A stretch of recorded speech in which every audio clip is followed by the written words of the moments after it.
Hello, good morning, and welcome to Thoughts and Updates. I am here at Provans Land, which is it's just there.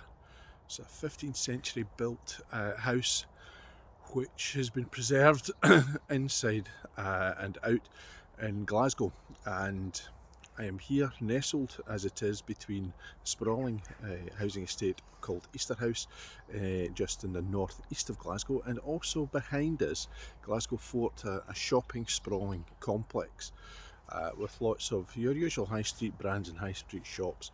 But in between is a little slice of history which was originally the first buildings were built in 1540 or thereabouts, and it was a huge estate that eventually over time passed through various hands, and it landed in the lap of the National Trust for Scotland, who lease it back to Glasgow City Council. And of course, just now, due to the pandemic, it's closed, and a lot of the wildlife round about me is slightly overgrown, but a little jewel in the heart, because the M8, which is the major motorway that goes right through the centre of Glasgow, is not very far from here, and you can hear the traffic going past.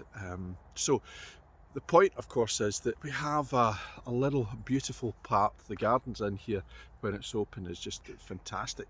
A beautiful part of Glasgow, which is slightly hidden from the rest, but nevertheless massively part of it, because the sprawling estate eventually gave us somewhere for large numbers of the populace to live in. It's become a little notorious over the years, because it has been slightly run down, though there's a lot of regeneration going on. So here is yet another part of our city where we have the industry and the shopping and the commerce next to the history and the beauty, and also a place that perhaps has a little bit of notoriety because of the past too. So, but there's slightly more recently. However, here I am this morning in the end of a week which has been, well, interesting because of the Republican National Convention. My writing this week will take in a little bit of that. I'm working on three little pieces for Ringside Report. One is Go on a Guyanese Boxer, which has really piqued my interest in the way in which we have dealt with former colonies. Patrick Ford, who was the very first Guyanese boxer to ever fight for a world title, but more importantly saw his life in New York rather than coming to Great Britain, although it was British Guinea that Guyana came from. The old country would be assumed to be Britain, but it's in the Americas, so going to North America and living the rest of his life in retirement in New York didn't seem to be particularly unusual in a sense. But we have a sense of how the Commonwealth, the British colonies, would be seen by us as having some kind of affinity to us, and yet of course we've taken so much from them. We're talking about reparations and paying back quite rightly so for that, and also at the same time looking at the race war that is going on in a sense in America at the moment, due to the number of police shootings of young black men and colours throughout the whole of America, along with those of white race, are getting together in order to resist and attempt to challenge that.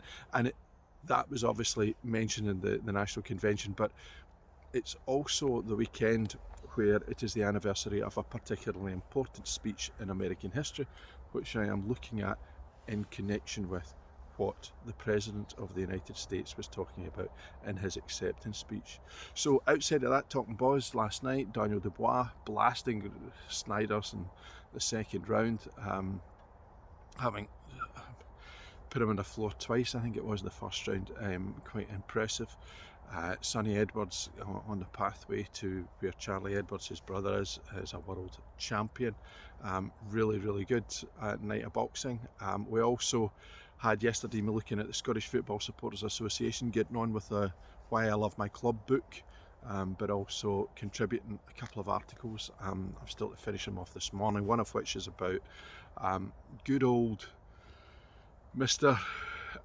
Spence, Jim Spence up in Dundee, who wrote a piece for the Dundee Courier because in Scotland, rugby has been allowed to have people in order to trial crowds, but football was refused, and he suggested it's a class war because the middle class like rugby, whereas the working class like football. And I can't agree more. However, that aside, what I also have been doing is, and I haven't spoken about what I listen to a lot because when I've been in lockdown and I've not been getting out so much, I haven't been listening to a lot of podcasts. But The Guardian were running some podcasts during the week that looked back at what they had been doing a few years or even last year with regards to race. And they had a very rare interview with Rennie Edo-Lodge, who had written Why I Am No Longer Talking to White People About Race. And it started to build a sort of conversation within the podcast about white people and how we deal with race and what we do about it. And what was coming across was the reporter, who is also of mixed race, was talking about her friends who were white were starting to talk about it and how positive that was.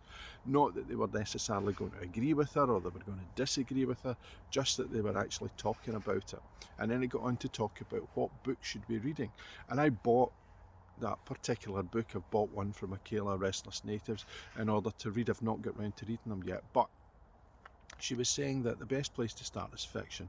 The best place to start is stories, because the stories have an authenticity if they're written by a black author, so that you're able to get your head round a lot of stuff, which is very, very helpful and entertaining. And so this week, particularly the works of people like Maya Angelou, I'm going to go and get beyond the colour purple, get beyond other those the normal writers, to see what else there is out there, because I think it's a very, very good way to start those types of conversations. And certainly in my tutoring, one of the things that I have been looking at is how I reflect the race of those people who I'm tutoring.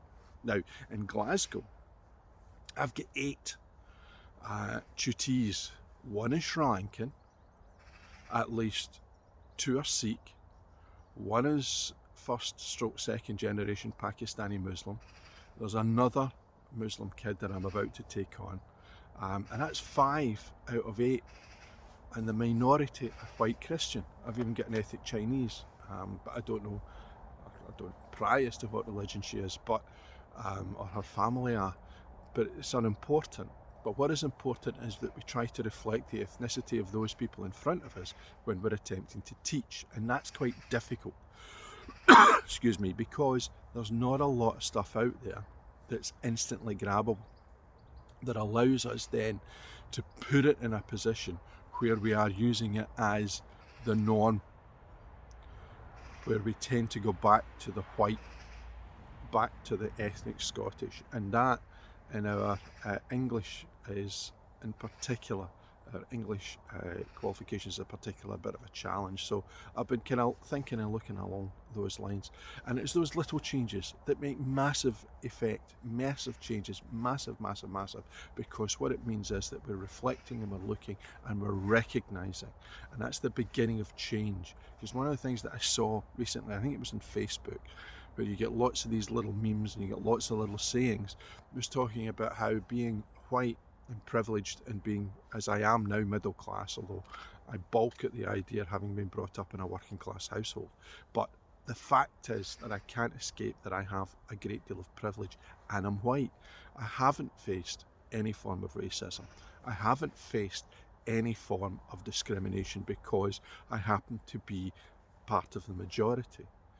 But in order to attend to that minority, there has to be a reflection and a look at how we begin that conversation, which leads to small changes, which leads to massive changes. Because the meme and the little saying was talking about, I cannot get away from the ingrained bias that I am going to hold and I'm going to have, which will come out in what I do. If I have little things, then the Republican National Convention this week, which endorsed Donald Trump as their candidate for the presidency of the United States on the 3rd of November, doesn't do racism light. In a fairly comprehensive yet rambling speech for over an hour, reminiscent in many ways of rallies of the past, designed in order to dampen the enthusiasm for the opposition and also steamroll over people. Donald Trump is the Republicans' nomination, not endorsed by many people who happen to have the heart of the Republican Party in their own bloodstream. Former President George Bush did not endorse Donald Trump. He didn't endorse him in 2016. Colin Powell, a former employee of the American state, who was, I think, was the chief of staff under Republican presidents, endorsed Joe Biden. Many Republicans are leaving one camp to go and join the Democrats, which in the United Kingdom does happen more often than you think in terms of people voting Conservative rather than Labour, or Labour rather than Conservative, particularly as we saw at the last election. So here's hoping that the numbers who leave the Republican Party make a significant change. But that's the 3rd of November. But for now, from Provans Land, here in the heart of Glasgow, or in the northeast of Glasgow, we're not right in the middle, near to a motorway, nestled between the extremes of commerce on one side and living in the other. Until next week, it's bye for now.